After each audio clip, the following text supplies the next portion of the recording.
ಓಂ ಶಾಂತಿ. ವಾಣಿ date 19/4/2025. ಪ್ರಾತಃ ಮುರಳಿ. ಓಂ ಶಾಂತಿ. ಬಾಬ್ದಾದ ಮಧುಬನ. ಮಧುರ ಮಕ್ಕಳೇ, ಬೇಹದ್ದಿನ ತಂದೆಯ ಜೊತೆ ಪ್ರಾಮಾಣಿಕವಾಗಿರಬೇಕು. ಆಗ ಪೂರ್ಣ ಶಕ್ತಿಯು ಸಿಗುವುದು. ಮಾಯೆ ಮೇಲೆ ವಿಜಯವಾಗುತ್ತಾ ಹೋಗುವುದು. ಪ್ರಶ್ನೆ: ತಂದೆಯ ಬಳಿ ಯಾವ ಮುಖ್ಯ ಅಥಾರಿಟಿ ಇದೆ? ಅದರ ಚಿಹ್ನೆ ಏನು? ಉತ್ತರ: ತಂದೆಯ ಬಳಿ ಮುಖ್ಯವಾಗಿ ಜ್ಞಾನದ ಅಥಾರಿಟಿ ಇದೆ. ಜ್ಞಾನ ಸಾಗರನಾಗಿದ್ದಾರೆ. ಆದ್ದರಿಂದ ನೀವು ಮಕ್ಕಳಿಗೆ ವಿದ್ಯೆಯನ್ನು ಓದಿಸುತ್ತಾರೆ. ತಮ್ಮ ಸಮಾನ ಜ್ಞಾನಪೂರ್ಣರನ್ನಾಗಿ ಮಾಡುತ್ತಾರೆ.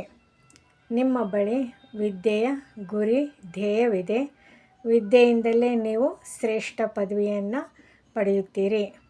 ಗೀತೆ: ಪ್ರಪಂಚವು ಬದಲಾದರೂ ನಾವು ಬದಲಾಗುವುದಿಲ್ಲ.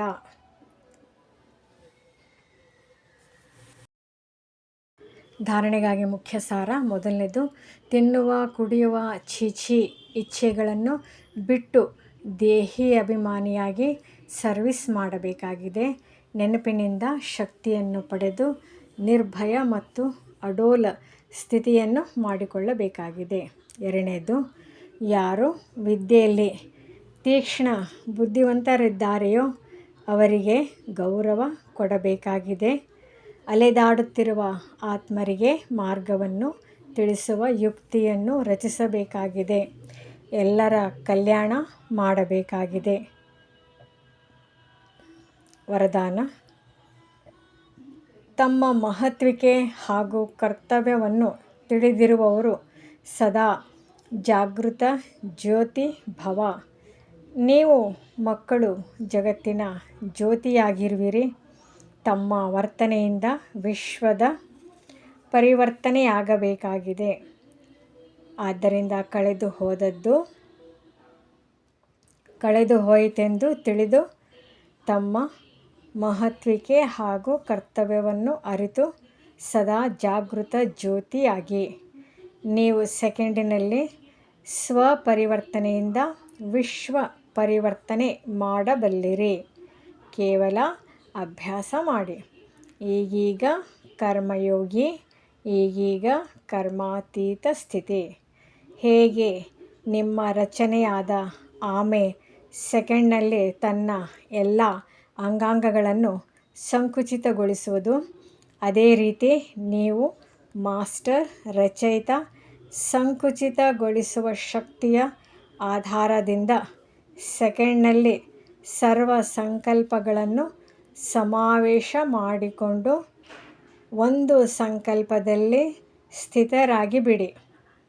ಸ್ಲೋಗನ್: ಲವಲೀನ ಸ್ಥಿತಿಯ ಅನುಭವ ಮಾಡಬೇಕಾದರೆ ಸ್ಮೃತಿ ವಿಸ್ಮೃತಿಯ ಯುದ್ಧ ಸಮಾಪ್ತಿ ಮಾಡಿ. ಮಾತೇಶ್ವರಿಜಿಯವರ ಮಧುರ ಮಹಾವಾಕ್ಯ.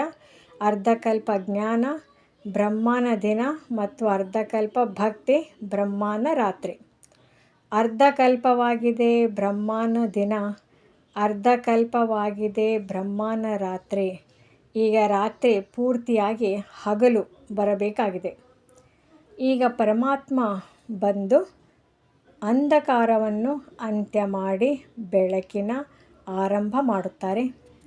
ಜ್ಞಾನದಿಂದ ಬೆಳಕು, ಭಕ್ತಿಯಿಂದ ಅಂಧಕಾರ. ಗೀತೆಯಲ್ಲಿಯೂ ಸಹ ಹೇಳುತ್ತಾರೆ, ಈ ಪಾಪದ ಪ್ರಪಂಚದಿಂದ ಎಲ್ಲಾದರೂ ದೂರ ಮನಸ್ಸಿಗೆ ಶಾಂತಿ ನೆಮ್ಮದಿ ಇರುವ ಕಡೆ ಕರೆದುಕೊಂಡು ಹೋಗು. ಇದಾಗಿದೆ ನೆಮ್ಮದಿ ಇಲ್ಲದ ಜಗತ್ತು. ಎಲ್ಲಿ ನೆಮ್ಮದಿ ಇಲ್ಲ, ಮುಕ್ತಿಯಲ್ಲಿ ಶಾಂತಿಯೂ ಇಲ್ಲ, ನೆಮ್ಮದಿಯೂ ಇಲ್ಲ. ಸತ್ಯಯುಗ ತ್ರೇತಾಯುಗದಲ್ಲಿ ಶಾಂತಿಯ ಜಗತ್ತು. ಯಾವ ಸುಖಧಾಮವನ್ನು ಎಲ್ಲರೂ ನೆನಪು ಮಾಡುತ್ತಾರೆ.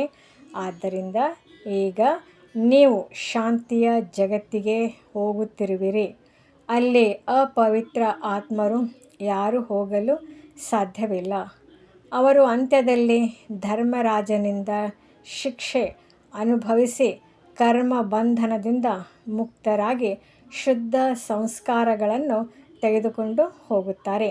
ಏಕೆಂದರೆ ಅಲ್ಲಿ ಅಶುದ್ಧ ಸಂಸ್ಕಾರ ಇರುವುದಿಲ್ಲ, ಪಾಪವಿರುವುದಿಲ್ಲ. ಯಾವಾಗ ಆತ್ಮ ತನ್ನ ನಿಜವಾದ ತಂದೆಯನ್ನು ಮರೆತು ಹೋಗುತ್ತದೆ, ಆಗ ಈ ಮರೆಸುವಂತಹ ಅನಾದಿ ಆಟ ಸೋಲು ಗೆಲುವಿನಿಂದ ಮಾಡಲ್ಪಟ್ಟಿದೆ. ಆದ್ದರಿಂದ ತಮ್ಮ ಈ ಸರ್ವಶಕ್ತಿವಂತ ಪರಮಾತ್ಮನ ಮೂಲಕ ಶಕ್ತಿಯನ್ನು ಪಡೆದುಕೊಂಡು ವಿಕಾರಗಳ ಮೇಲೆ ವಿಜಯ ಸಾಧಿಸಿ 21 ಜನ್ಮಗಳಿಗಾಗಿ ರಾಜ್ಯಭಾಗ್ಯ ಪಡೆಯುತ್ತಿರುವಿರಿ.